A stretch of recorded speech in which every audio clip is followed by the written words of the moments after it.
sila'y maagaga.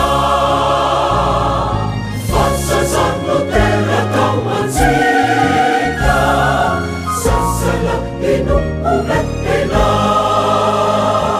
ifanapahana,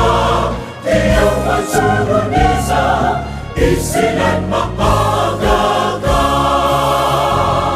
Livuni na itinjang iyang frijinja, arifyana, kanang isang ifulisan, ifuani, epazakana,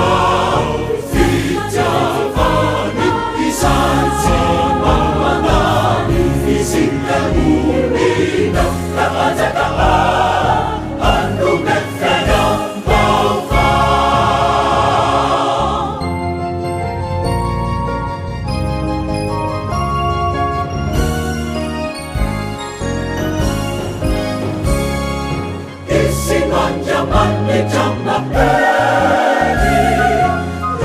Sinada sanat cisa Panulut sampai na Renin madang kisah Anjani fiadanana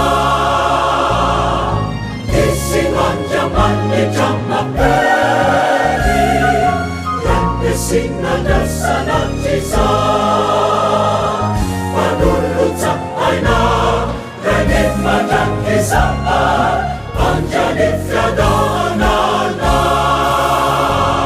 Livuni na itinjang iyang frijinja Arifyana kanang isang ifulisan Ifuani epazakana Fijavani isan simamani Isingalunina kapazakana